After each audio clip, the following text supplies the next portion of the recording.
जरांगे बोलतायत, थेट जाऊया. तुम्ही अशा क्रूर लोकांना जर सांभाळत असतात तर आम्हाला राग येणारच ना अजितदादाचा. अजितदादाचा आमचा काय बांधाला बांधे म्हणून त्यांचा राग येतोय. तुम्ही चुकीच्या माणसाला जवळ घ्यायला लागलात म्हणून अजितदादाचा आम्हाला राग यायला. आम्ही त्यांना इकडे अडवण्याचं काम सुरू केलं. काल तर ते त्यांनाच घेऊन गेलाय. मग ज्यावेळी तो शाळेकडून मी पैसे वसूल मला करत चॅनलच्या असताना बांधवांनी सांगितलं तुम्ही ऍक्शन का नाही घेतली?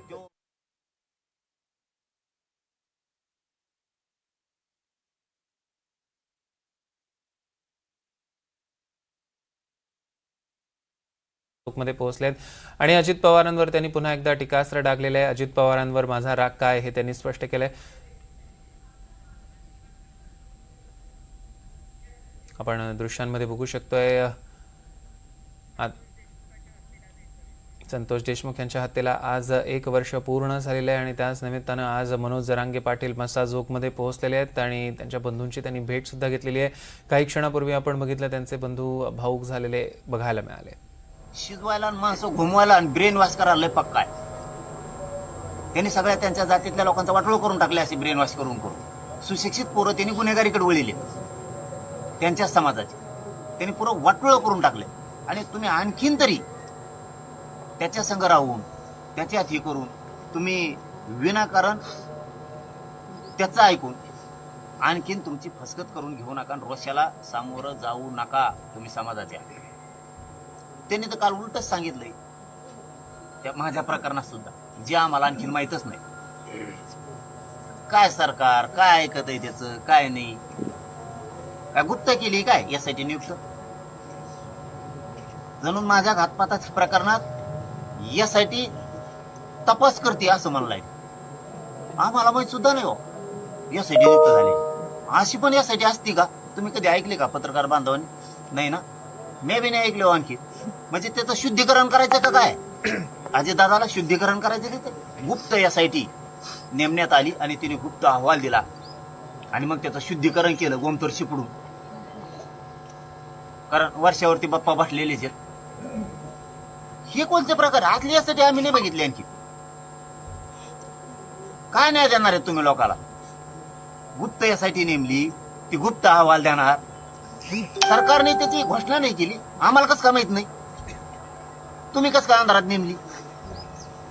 म्हणजे त्याच्यावरती आणखीन तुम्हाला तोच पकडा आहे का काय? तुम्ही सरकार ताईला त्या तिथं फडणवीस गृहमंत्री, तिथं अजित दादा आणि हो पत्रकार बांधवांना मानणार हो त्या घातपाताच्या प्रकरणामध्ये यासाठी सखोल तपास करते. अरे पण गठीत कवा केली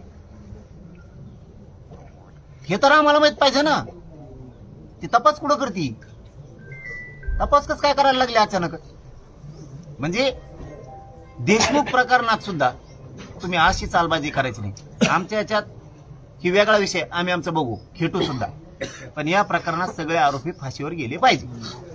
पाटील, अजित पवार हे बीड जिल्ह्याचे पालकमंत्री होणार आणि त्यामुळे या प्रकरणाकडे वेग येईल असं वाटलं होतं. कारण पुण्याकडे इकडे तर बघितलं तर एक ठोक भूमिका ते घेणारे म्हणून आहेत. तर या प्रकरणाबद्दल काय बोलत? इकडे येताना त्यांनी अजित पवार नाव घेऊन आलेले. ज्यावेळेस बारामतीत पुण्यात असते ते त्यावेळेस ते अजित दादा पवार म्हणून असते. त्यांनी इकडे येताना दादा शब्द काढला. त्यांनी येताना दादा शब्द आणायला पाहिजे होता बीडसाठी. म्हणजे सगळ्यांचा त्यांना भाऊ आता आला असतो. तर इथं येताना ते भाऊ नाही झाले. ते इथं येताना भाऊ व्हायला पाहिजे. पण दादा घेऊन नाही आले शब्द, ते अजित पवार शब्द घेऊन आले.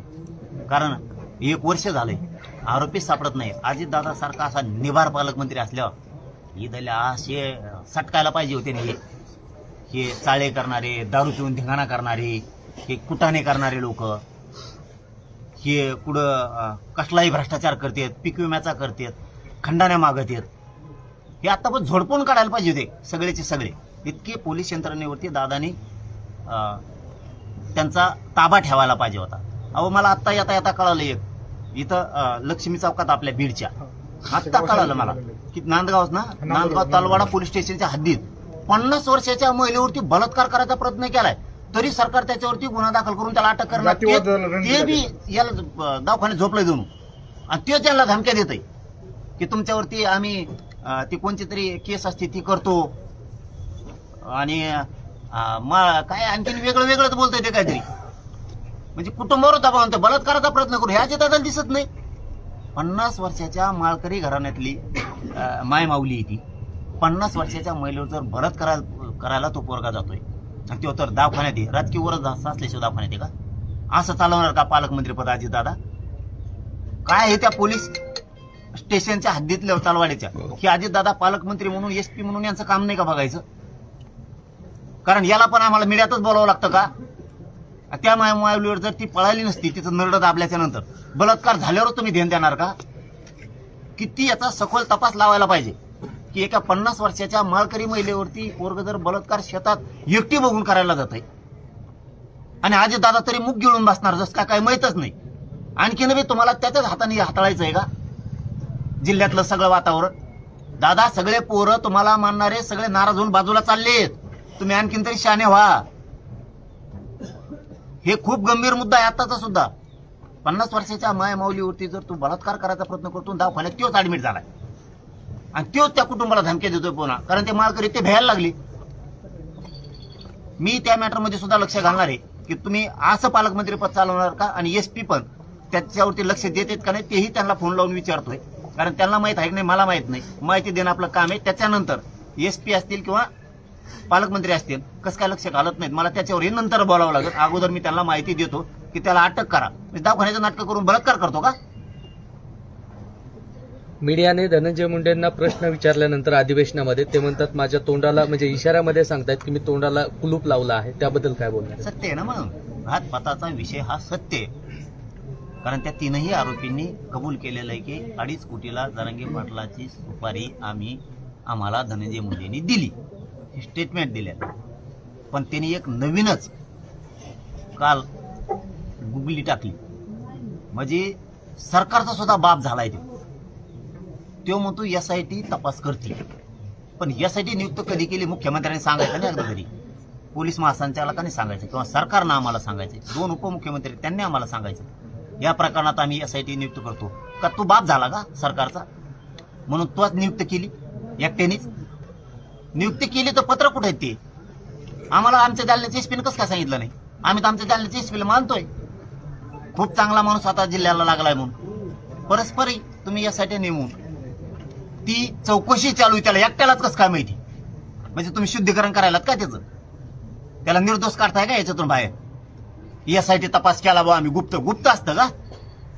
ती कोणती SIT नेमली? हे कोणत्या आहारी चाललंय? मुख्यमंत्री उपमुख्यमंत्री दोन्ही इतक्या आहारी चालले का त्याच्या?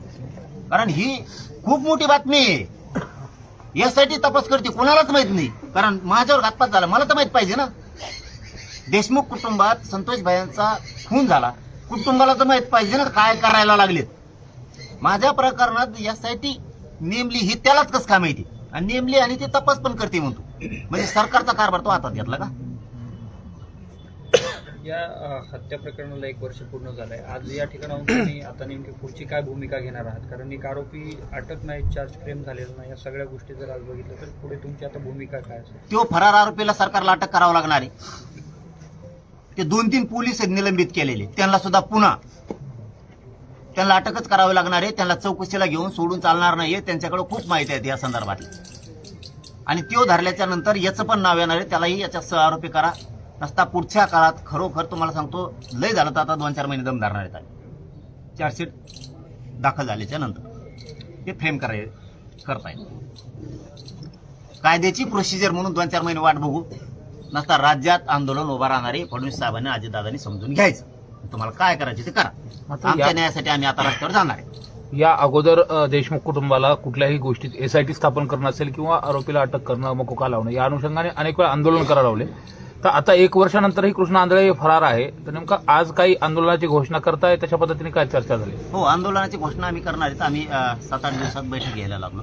मला हे मीडियाच्या बांधवाला आत्ताच सांगायचं नव्हतं. आम्ही राज्याची बैठक बोलवून आम्ही एखाद्या वेळेस वेळ आली नंतर मस्साजोगमध्येच ती बैठक बोलवणार आणि तिथून आंदोलनाची घोषणा करणार आहेत. कारण जोपर्यंत फडणवीस साहेब पहिले देवेंद्र फडणवीस होत नाहीत तोपर्यंत राज्यात कोणालाच न्याय मिळणार नाही. पूर्वीचा देवेंद्र फडणवीस बघण्याची इच्छा महाराष्ट्रातल्या लोकांची की जे अन्यायाच्या विरोधात लढत होते. आत्ताचे देवेंद्र फडणवीस म्हणजे कुणी चोट्टा आलं, दरोडेखोर आला, बलात्कारी आला किंवा किती घोटाळे करणारा आला किंवा खून करणारा आला तरी ते त्याला शुद्धीकरण करून घेते. ते देवेंद्र फडणवीस महाराष्ट्राला आणि आम्हाला देशमुख या खुनाच्या प्रकरणात नकोय. आम्हाला वाटतं पूर्वीचा देवेंद्र फडणवीस साहेब तयार व्हावा म्हणजे गोरगरीब जनतेला न्याय मिळत आणि त्यांना जर पूर्वीचं व्हायचं नसेल तर थोड्याच दिवसात तुम्हाला तारीख ऐकायला येईल की महाराष्ट्रात खूप मोठा रोष तयार होणारे राज्यातले लोक सगळे रस्त्यावरती येणार ही एवढी मोठी खतखती हातून फक्त वाट बघतात लोक की देतील वा न्याय. परंतु ही वेगळ्या वेगळ्या बातम्या सरकारचं ऐकून ह्यो जे पेरीतून ते सुटणार आहे ह्या ज्या बातम्या पेरीतून याच्यामुळे सरकारला सुद्धा खूप मोठा फटका बसणार. मात्र समाज माध्यमावरती ज्या पद्धतीच्या पोस्ट येत आहेत, व्हिडिओ येत आहेत, कॉल रेकॉर्डिंग येत आहेत, त्यावरून कुठेतरी या पीडित कुटुंबाला धमकावण्याचा किंवा पीडित कुटुंबावरती दबाव आणण्याचा प्रयत्न केला जातोय का? की जसं तुम्ही आता म्हटलं की सुटण्याच्या बातम्या पेरल्या जात आहेत किंवा कॉल रेकॉर्डिंगमध्ये कोणतरी म्हणते की ते बाहेर येणार आहेत, सगळं काही व्यवस्थित होणार आहे. तर या अनुषंगाने काय पीडित कुटुंबावरती दबाव आणण्याचा हा प्रयत्न आहे आणि इथून मागं सुद्धा त्यांनी तेच केलं. कुणाचं प्रकरण झालं की दबाव आणायचा. संतोष भैयाचा असं या कुटुंबावरती दाबदडप करायचा, दबाव आणायचा, धमक्या द्यायच्या. महादेव मुंडेचं प्रकरण असं किंवा ते आंधळेचं प्रकरण असे शेकडो प्रकरण आहेत. हे दबावच आणायचं तंत्रच यांचं होतं आत्तापर्यंत. आणि एक प्रकारे त्यांनी सिद्ध पण केलं त्या दिवशी त्या दाण्यानी की मला त्याची आठवण येते म्हणला. याचा अर्थ त्यांनी त्यांचं कनेक्शन सिद्ध केलंय की ही याचीच टोळी आहे आणि ही टोळी त्याच्यासाठी चालवत होता. त्याचा ऐकून नुसत्या तारखी पुढे ढकलतायत त्याच्या प्रॉपर्टीच्या जप्तीच्या.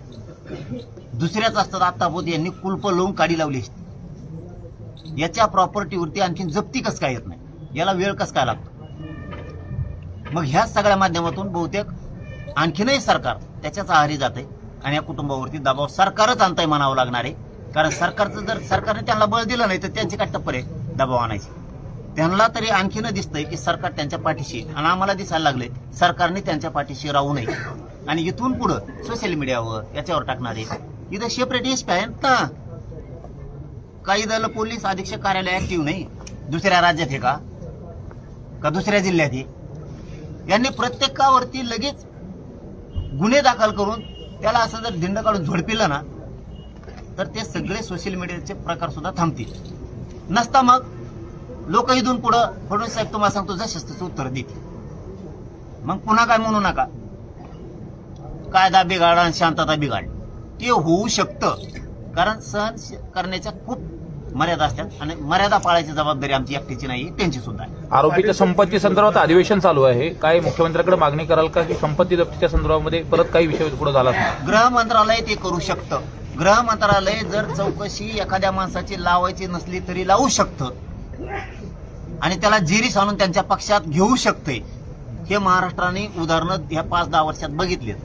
तर गृह मंत्रालय देवेंद्र फडणवीस साहेब त्याची संपत्तीवर जप्ती का आणू शकत नाही? का आणू शकत नाही? मग तुम्ही जाणून बुजून करतायत का? फडणवीस साहेबांनी या अधिवेशनाच्या काळात त्याच्या संपत्तीवरती तात्काळ जप्ती आणावी. नसता पुढच्या आंदोलनाचा सामना करायला तुम्ही तयार राहा. तर पाटील साहेब तुम्ही बोलताना सारखं असं म्हणताय की धनंजय मुंडेंना पाठीशी घातलं जातंय, सरकार पाठीशी घालतंय. असं काय आहे धनंजय मुंडेंकडे की सरकारला एका आमदारासाठी एवढं सगळं करावं लागतं? यांचे काही व्हिडिओ का पण त्याच्याकडे लय नीचे नाही लय नीचे आणि एखादा बार घोळात फेळात घेतला असले त्याच्यामुळे